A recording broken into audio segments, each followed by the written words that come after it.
नमस्कार दोस्तों, electro viral podcast में आपका स्वागत है। यहाँ हम बात करते हैं इलेक्ट्रिसिटी, पावर सिस्टम्स और उनके इंटरेस्टिंग फैक्ट्स के बारे में, सिंपल शब्दों में।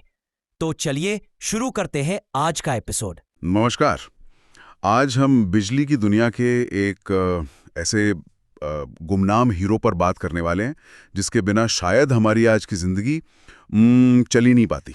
हाँ, ये बात तो है। हम बात कर रहे हैं ट्रांसफॉर्मर की। बिल्कुल। हमारे पास स्रोत के तौर पर इलेक्ट्रो वायरल पॉडकास्ट के 46वें एपिसोड का एक स्क्रिप्ट अंश है। ये पॉडकास्ट जटिल इलेक्ट्रिकल कॉन्सेप्ट्स को आसान बनाने के लिए जाना जाता है। हाँ, मैंने भी सुना उनके बारे में, काफी अच्छा काम करते हैं। और इस अंश में उन्होंने ट्रांसफॉर्मर की बिल्कुल बुनियादी बातों को समझाया है। अच्छा। तो हमारा आज का मकसद है इस स्क्रिप्ट के जरिए ये समझना कि ट्रांसफॉर्मर आखिर है क्या, ये काम कैसे करता है और इसे अक्सर इलेक्ट्रिकल इंजीनियरिंग का दिल क्यों कहा जाता है। चलिए इस दिलचस्प उपकरण की परतों को खोलते हैं। जरूर, चलिए समझते हैं। इलेक्ट्रोवाइल स्क्रिप्ट की शुरुआत एक सीधी सादी परिभाषा से होती है।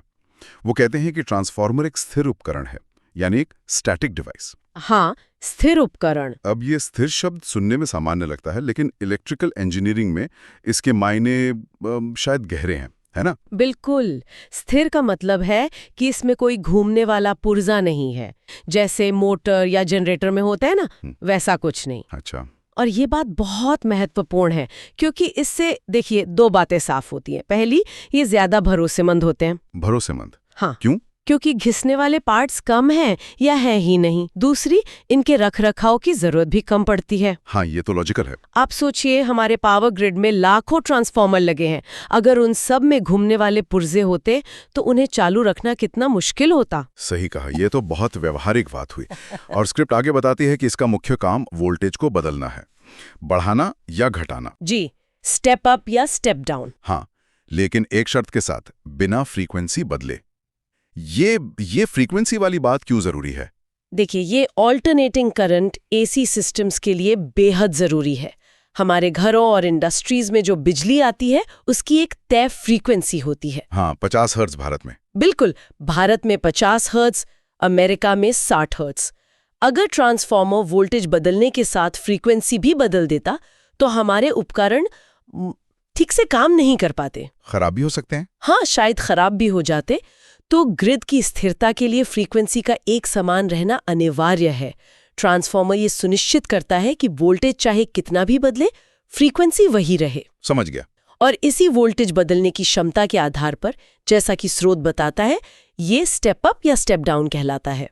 ठीक है, तो ये स्थिर है, भरोसेमंद है और फ्रीक्वेंसी से छेड़छाड़ किए बिना वोल्टेज बदलता है। अब आते हैं इसके काम करने के तरीके पर। हाँ, ये दिलचस्प है। स्क्रिप्ट कहती है कि ये फैराडे के इलेक्ट्रोमैग्नेटिक इंडक्शन के नियम पर काम करता है। ये नाम थोड़ा भारी भरकम लगता है। हाँ, सुनने में लगता है। क्या इसे आसान शब्दों में समझा जा सकता है कि असल में होता क्या है? हाँ, बिल्कुल। इलेक्ट्रोवायरल स्क्रिप्ट इसे काफी अच्छे से समझाती है। देखिए, ट्रांसफार्मर में मूल रूप से दो कॉइल या वाइंडिंग होती हैं, प्राइमरी और सेकेंडरी। प्राइमरी और सेकेंडरी। ठीक है। जब प्राइमरी वाइंडिंग में ऑल्टरनेटिंग करंट यानी एसी दिया जाता है, तो एसी की प्रकृति के कारण, मतलब वो लगातार अपनी दिशा और मान बदलता रहता है। हाँ। तो एक बदलता हुआ चुंबकीय क्षेत्र यानी मैग्नेटिक फील्ड पैदा होता है। ये स्थिर मैग्नेटिक फील्ड नहीं है, ये लगातार बदल रहा है, धड़क रहा है, ऐसा समझ लीजिए। ठीक है, तो एसी से बना एक बदलता हुआ मैग्नेटिक फील्ड। अब आगे। अब ये बदलता हुआ मैग्नेटिक फील्ड ट्रांसफार्मर के कोर, जो आमतौर पर लैमिनेटेड लोहे का बना होता है, कोर लोहे का, ओके, तक पहुंचता है। और यही फैराडे का नियम काम आता है। अच्छा, कैसे? फैराडे ने खोजा था कि अगर किसी कॉइल, जैसे कि सेकेंडरी वाइंडिंग, के पास से गुजरने वाले चुंबकीय क्षेत्र में बदलाव होता है तो उस कॉइल में अपने आप वोल्टेज पैदा हो जाता है।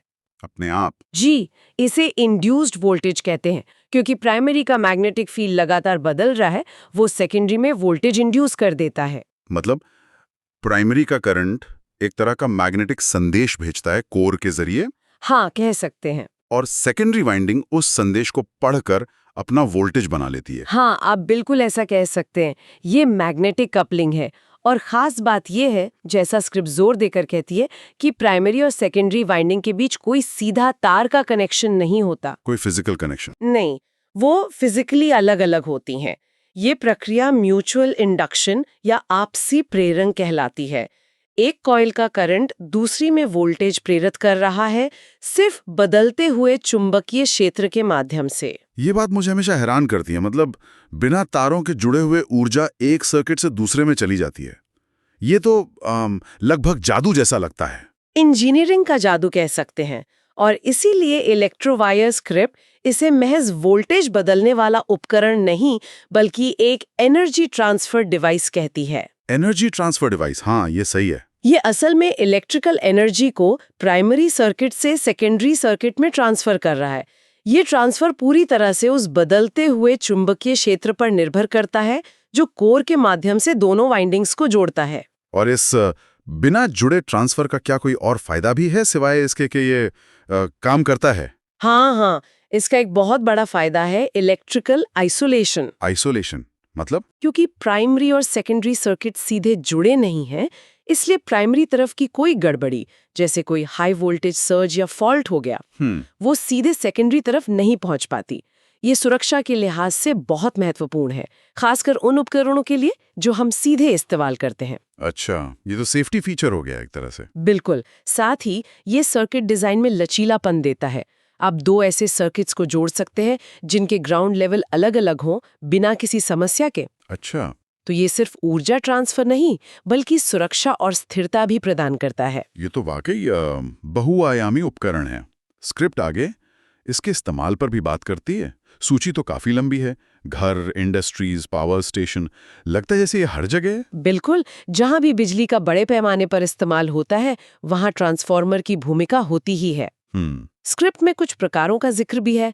स्टेप अप और स्टेप डाउन तो हमने समझ लिए, हाँ, लेकिन डिस्ट्रीब्यूशन ट्रांसफार्मर और आइसोलेशन ट्रांसफार्मर का भी उल्लेख है। इससे पता चलता है कि अलग-अलग जरूरत के हिसाब से इसमें विविधताएं भी हैं। तो अगर हम बड़ी तस्वीर देखें, जैसा आपने पहले कहा था, ये सब कैसे जुड़ता है? मतलब पावर स्टेशन से हमारे घर तक बिजली कैसे पहुंचती है? इसमें ट्रांसफार्मर कहाँ आते हैं? हाँ, चलिए बिजली के सफर को देखते हैं। पावर स्टेशन में बिजली पैदा होती है, मान लीजिए 11,000 वोल्ट पर। ठीक है। अब इसे सैकड़ों किलोमीटर दूर भेजना है। अगर कम वोल्टेज पर भेजेंगे तो तारों में बहुत ज्यादा करंट बहेगा और ऊर्जा का नुकसान गर्मी के रूप में बहुत होगा। हाँ, वो I2R लॉस। बिल्कुल। उससे बचने के लिए पावर स्टेशन पर ही बड़े स्टेप अप ट्रांसफार्मर लगे होते हैं जो वोल्टेज को बहुत ज्यादा बढ़ा देते हैं। 2,20,000 वोल्ट या 4,00,000 वोल्ट या इससे भी ज्यादा। बाप रे, इतना ज्यादा? हाँ, हाई वोल्टेज पर करंट कम हो जाता है, जिससे ट्रांसमिशन लॉस बहुत कम हो जाता है। अच्छा, तो ज्यादा वोल्टेज मतलब कम नुकसान। समझ गया। फिर ये हाई वोल्टेज बिजली हाई टेंशन तारों के जरिए शहरों और कस्बों तक पहुंचती है। लेकिन इतना हाई वोल्टेज हम घरों में इस्तेमाल नहीं कर सकते, ये खतरनाक है। जाहिर है। तो शहर के बाहरी इलाकों में बड़े सबस्टेशनों पर स्टेप डाउन ट्रांसफार्मर्स होते हैं जो वोल्टेज को कम करते हैं, मान लीजिए 33,000 या 11,000 वोल्ट तक। ओके, काफी कम हो गया। हाँ, लेकिन अभी भी घर के लिए ज्यादा है। और फिर हमारे मोहल्ले तक? हाँ, फिर ये बिजली और छोटे सबस्टेशनों या सीधे हमारे मोहल्लों में लगे डिस्ट्रीब्यूशन ट्रांसफार्मर तक आती है। अच्छा, वो जो खंभों पर रखे होते हैं? हाँ, वही खंभों पर रखे या जमीन पर बने छोटे केबिन वाले ट्रांसफार्मर्स जिन्हें हम अक्सर देखते हैं। ये डिस्ट्रीब्यूशन ट्रांसफार्मर्स वोल्टेज को और कम करके हमारे इस्तेमाल लायक बनाते हैं। कितना? आमतौर पर 230 वोल्ट सिंगल फेज के लिए या 400 वोल्ट 3 फेज सप्लाई के लिए। यही बिजली हमारे घरों में आती है। तो पूरी यात्रा स्टेप अप और स्टेप डाउन का खेल है। और इंडस्ट्रीज में भी देखिए यही होता है, लेकिन उनकी जरूरतें अलग अलग होती हैं। किसी मशीन को शायद 400 वोल्ट चाहिए, किसी को ज्यादा, किसी को कम। तो वहां भी जरूरत के हिसाब से ट्रांसफार्मर लगे होते हैं। और आइसोलेशन ट्रांसफार्मर, हाँ, उसका भी जिक्र था। जैसा कि नाम से जाहिर है, वो मुख्य रूप से सुरक्षा या फिर संवेदनशील उपकरणों को पावर लाइन के नॉइज से बचाने के लिए इस्तेमाल होते हैं। हाँ। जहां प्राइमरी और सेकेंडरी के बीच एक मजबूत इलेक्ट्रिकल बैरियर चाहिए होता है। अच्छा। तो आप देख सकते हैं इलेक्ट्रोवायर स्क्रिप्ट का ये कहना कि ये हर जगह है, बिल्कुल सही है। इनकी यही बहुमुखी प्रतिभा इन्हें इतना अनिवार्य बनाती है। तो अगर हम इलेक्ट्रोवायर पॉडकास्ट स्क्रिप्ट से सीखी बातों को समेटें, ट्रांसफॉर्मर एक स्थिर उपकरण है, इसमें घूमने वाले हिस्से नहीं होते। सही। ये फैराडे के इलेक्ट्रोमैग्नेटिक इंडक्शन के नियम पर काम करता है। जी हाँ। ये एसी वोल्टेज को बिना फ्रीक्वेंसी बदले जरूरत के हिसाब से कम या ज्यादा कर सकता है। बिल्कुल, स्टेप अप या स्टेप डाउन। और ये ऊर्जा को एक सर्किट से दूसरे में ट्रांसफर करता है, बिना किसी सीधे तार के कनेक्शन के, सिर्फ मैग्नेटिक फील्ड के जरिए। म्यूचुअल इंडक्शन से। हाँ, और साथ ही इलेक्ट्रिकल आइसोलेशन भी देता है। एकदम सही सारांश है।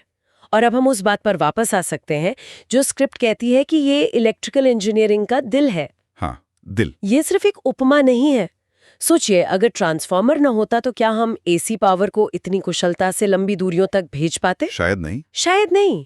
हमें शायद डीसी पर निर्भर रहना पड़ता, जिसके ट्रांसमिशन में बहुत नुकसान होता और उसे लंबी दूरी तक भेजना व्यावहारिक नहीं था पहले। हाँ, वो एडिसन और टेस्ला वाली बहस। कुछ वैसा ही। ट्रांसफॉर्मर ने ही बड़े पैमाने पर एसी पावर ग्रिड को संभव बनाया, जिसने औद्योगिक क्रांति को गति दी और हमारे आधुनिक जीवन की नींव रखी। जैसे दिल पूरे शरीर में जीवन रक्त पंप करता है, वैसे ही ट्रांसफॉर्मर पूरे पावर ग्रिड में ऊर्जा के प्रवाह को नियंत्रित और प्रबंधित करके उसे जीवन देता है। वाह, ये तो बढ़िया नजरिया है। इसकी बनावट सिद्धांत में सरल है, लेकिन इसका प्रभाव बहुत गहरा और व्यापक है। ये वाकई इंजीनियरिंग की एक शानदार उपलब्धि है। ये सोचने वाली बात है कि इतनी बाहर से सरल लगने वाली चीज का इतना बड़ा असर है। बिल्कुल। तो आज हमने इलेक्ट्रोवायरल पॉडकास्ट के इस अंश के जरिए ट्रांसफॉर्मर की दुनिया में एक शुरुआती लेकिन महत्वपूर्ण कदम रखा। हाँ, एक अच्छी शुरुआत हुई। हाँ, हमने इसकी परिभाषा समझी, इसके काम करने का सिद्धांत यानी फैराडे का नियम और म्यूचुअल इंडक्शन को जाना। और देखा कि पावर स्टेशन से लेकर हमारे घरों तक इसके कितने विविध और जरूरी उपयोग हैं। ये एक आधार तैयार करता है आगे की समझ के लिए। और यहीं पर स्क्रिप्ट एक दिलचस्प मोड़ पर छोड़ती है। उसमें लिखा था कि अगले एपिसोड में वो ट्रांसफॉर्मर के अंदरूनी हिस्सों, मतलब कोर, वाइंडिंग, इंसुलेशन, इनकी भूमिका पर बात करेंगे। हाँ, ये भी बहुत महत्वपूर्ण हिस्से हैं। ये मुझे सोचने पर मजबूर करता है। हमने बात की कि ये स्थिर है, कि ऊर्जा मैग्नेटिक फील्ड से ट्रांसफर होती है, कि कोर जरूरी है, लेकिन ये सब असल में होता कैसे है? वो कोर जिसका हमने जिक्र किया, वो किस चीज का बना होता है? उसे लैमिनेटेड क्यों रखते हैं, जैसा आपने कहा? हाँ, लैमिनेशन जरूरी है। और क्या कोई भी लोहा चलेगा या कुछ खास तरह का? वो प्राइमरी और सेकेंडरी वाइंडिंग्स, वो कैसे लपेटी जाती हैं? क्या उनके वो जो फेरे होते हैं, टर्न्स, हाँ, फेरों की संख्या, उनका वोल्टेज बदलने से कोई सीधा संबंध है? और इंसुलेशन भी बहुत जरूरी है। हाई वोल्टेज पर तारों को एक दूसरे से और कोर से अलग रखना कितना जरूरी होगा, और उसके लिए क्या इस्तेमाल होता होगा? ये सब सवाल उठते हैं कि कैसे अलग अलग पदार्थ और उनकी बनावट मिलकर इस महत्वपूर्ण इलेक्ट्रिकल सिद्धांत को हकीकत में बदलते हैं। सही। ये सब मिलकर ही ट्रांसफॉर्मर को इतना प्रभावी बनाते हैं। ये सोचने के लिए एक दिलचस्प दिशा है कि इस स्थिर बक्से के अंदर आखिर क्या चल रहा है। बिल्कुल। इसी विचार के साथ आज की चर्चा हम यहीं समाप्त करते हैं। तो दोस्तों, ये था आज का एपिसोड इलेक्ट्रोवायरल पॉडकास्ट का। अगर आपको ये जानकारी पसंद आया हो तो चैनल को सब्सक्राइब कीजिए और वीडियो को शेयर करना ना भूलें। जुड़ते रहिए इलेक्ट्रोवायरल के साथ, क्योंकि यही मिलेगी आपको इलेक्ट्रिसिटी से जुड़ी सही और यूजफुल नॉलेज। फिर मिलते हैं अगले एपिसोड में। तब तक के लिए नमस्कार।